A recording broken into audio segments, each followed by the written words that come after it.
حضرت حارث عشری رضی اللہ تعالی عنہ فرماتے ہیں، یہ مسند احمد ابن حنبل میں بھی ہے، ترمذی میں بھی ہے، قال قال رسول اللہ صلی اللہ علیہ وسلم انی آمرکم بخمس اللہ امرنی بہن۔ یہ ایک روایت میں اضافی الفاظ ہے، اللہ امرنی بہن، دوسری میں نہیں ہے۔ انی آمرکم بخمس کے بعد شروع ہو جاتی ہے بالجماعت والسمع والطاعت والہجرت والجہاد فی سبیل اللہ۔ مسلمانوں میں تمہیں 5 باتوں کا حکم دے رہا ہوں، اور یہ حکم اللہ نے مجھے دیا ہے، حالانکہ آپ کو بھی حکم دینے کا اختیار ہے، لیکن آپ نے تاکید کے لیے کہا، میں اپنی طرف سے نہیں کہہ رہا، میں پہنچا رہا ہوں۔ انی آمرکم بخمس اللہ امرنی بہن بالجماعت والسمع والطاعت والہجرت والجہاد فی سبیل اللہ۔ ذرا دیانتداری کے ساتھ ہاتھ اٹھائے ان مجمع میں سے وہ لوگ جنہوں نے پہلے کبھی یہ حدیث سنی۔ ایک تو ادھر میں نے ہاتھ دیکھا ہے، اس کا چرچا ہی نہیں ہمارے ہاں۔ کیوں؟ یہ اس لیول سے متعلق ہے جس لیول پہ ہم سوچتے ہی نہیں۔ اقامت دین کی جدوجہد، نظام کو بدلنے کی جدوجہد، یہ ہمارے ذہن سے خارج، ہمارے تصور دین سے خارج۔ دیکھیے وہ جو ہے بنی الاسلام علی خمس، اس میں امر نہیں ہے، یہ خبر ہے صرف۔ اسلام کی بنیاد 5 چیزوں پر قائم ہے، شہادت اللہ الہ الا اللہ وان محمد رسول اللہ، واقام الصلاۃ وایتاء الزکوٰۃ وصوم رمضان وحج البیت من استطاع الیہ سبیلا۔ یہ حدیث کس کو نہیں معلوم؟ متن یاد نہ ہو یہ بات دوسری ہے، کس کو نہیں معلوم 5 ارکان اسلام حضور نے بتائے ہیں؟ حالانکہ وہاں یہ ہے میں تمہیں حکم دے رہا ہوں، اور چرچا ہی نہیں ہے ہمارے یہاں۔ جس گاؤں جانا نہیں اس کا راستہ کیا پوچھنا، جو کام ہم نے کرنا ہی نہیں، اس کے جو لوازم ہیں ان کے تذکرے کی کیا ضرورت ہے؟ یہ ہے ہمارا اس وقت کا عام مسلمانوں کا تصور۔ زیادہ سے زیادہ یہ کہ دین کو پھیلاؤ، پہنچاؤ، کتابوں سے، رسالوں سے، ویڈیو سے، آڈیو سے، مواعظ سے، درس قرآن سے، ترجمہ قرآن سے، یا تو یہ کہ اپنی ذاتی نیکی کا تصور ہے، اور یا پھر اس سے اوپر صرف یہ دعوت و تبلیغ۔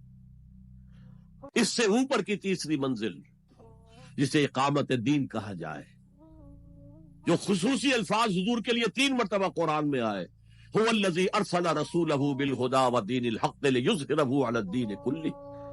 کسی اور نبی کے لیے 1 دفعہ بھی نہیں آئے، حضور کے لیے 3 دفعہ آئے، سورہ توبہ، سورہ فتح، سورہ صف۔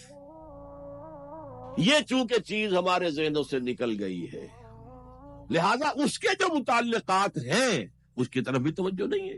سیدھی سی بات ہے، منطقی بات ہے، جس گاؤں جانا نہیں اس کا راستہ کا کو پوچھنا۔ یہ 5 چیزیں ہیں لازم۔ جماعت کی شکل میں رہو، یہ بھی فرمایا علیکم بالجماع، یہ حضور کی حدیث ہے، علیکم بالجماع، لازم جماعت کی شکل میں رہو۔ اور حضرت عمر کا قول ہے، اور آپ کو معلوم ہے کہ صحابی کا قول بھی حدیث کہلاتا ہے۔ حضرت عمر فرماتے لا اسلام الا بالجماع ولا جماع الا بالامارہ ولا امارہ الا بالاطاعہ۔ کوئی اسلام بغیر جماعت کے نہیں، کوئی جماعت بغیر عمارت کے نہیں، اور کوئی عمارت بے فائدہ ہے اگر اس کی اطاعت نہ ہو۔ تو پہلا حکم بالجماع والسمع، اور سنو، سننے کے لیے وابستہ رہنا ہوگا، وابستہ رہ شجر سے امید بہار رکھ۔ اب یہ نہیں ہو سکتا تھا کہ حضور پر کوئی بات آئی ہے تو آپ خود ہر ایک کے گھر جا جا کے اس کو پہنچائیں، آپ وابستہ رہیں اس نظم جماعت کے ساتھ۔ جیسے کہ درخت کا پتا جو ہے اس تک بھی جڑ سے لے کر جو غذا آ رہی ہے درخت کے پتے تک پہنچ رہی ہے، تو پیوستہ رہ شجر سے امید بہار رکھ، اس پیوستگی کے ساتھ، تاکہ وہ سارے احکام آپ تک خود بخود پہنچے۔ والطاعہ، اور اطاعت۔ 3 چیزیں ہو گئی، بالجماعت والسمع والطاعت والہجرت والجہاد فی سبیل اللہ۔ اور میں اس کی حقیقت پہلے بھی بیان کر چکا ہوں۔ ہجرت، اس کی بنیاد کیا ہے؟ حضور سے پوچھا گیا ای الہجرت افضل یا رسول اللہ، اے اللہ کے رسول سب سے اعلیٰ اور سب سے افضل ہجرت کون سی ہے؟ فرمایا ان تہجر ما کرہ ربک، ہر اس چیز کو چھوڑ دو جو تمہارے رب کو پسند نہیں ہے۔ آج اپنے گریبان میں جھانکیے، جو چیز زندگی میں غلط ہے شریعت کی روح سے طے کیجئے کہ اب نہیں ہوگی، اب ختم کر دوں گا، ہجرت شروع ہو گئی آپ۔ انتاجر ما کرے ربک، ہر اس چیز کو ترک کر دو، چھوڑ۔ ہجرت تو آئے گی وہ اقامت دین کے آخری مرحلے میں، جب اقدام ہوگا، جب نظام کو چیلنج کیا جائے گا، پھر جو ہجرت ہوگی وہ فرض ہجرت ہوتی ہے۔ مدینے کی ہجرت فرض تھی، ہجرت حبشہ فرض نہیں تھی۔ وہ تو جن لوگوں کی ہمت جواب دے رہی تھی اور جو پرسیکیوشن ہو رہی تھی اور جو تشدد ہو رہا تھا اس کو برداشت نہیں کر پا رہے تھے، انہیں اجازت دے دی گئی کہ ٹھیک ہے چلے جاؤ، حبشہ کی طرف ہجرت کر جاؤ۔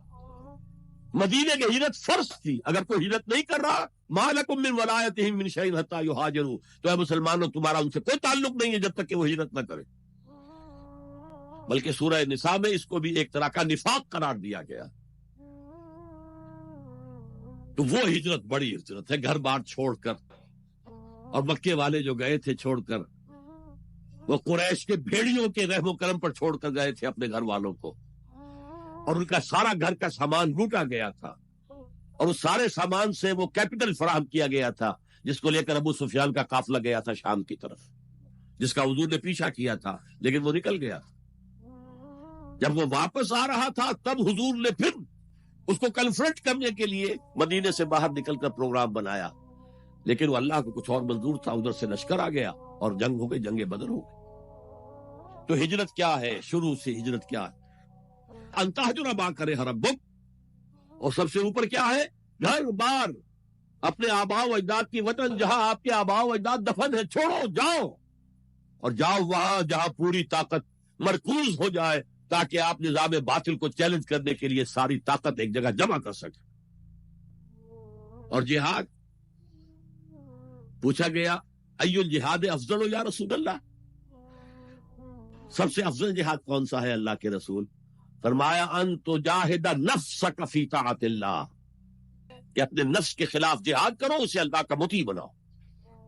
وہ سرکش ہے، وما ابرئ نفسی ان النفس لامارۃ بالسوء، یہ نفس جو ہے امارۃ بالسوء، برائی کا حکم دینے والا، اس کے خلاف کشاکش کرو اور اس کو دباؤ، اسے اللہ کے سامنے جھکاؤ، یہ جہاد افضل ہے۔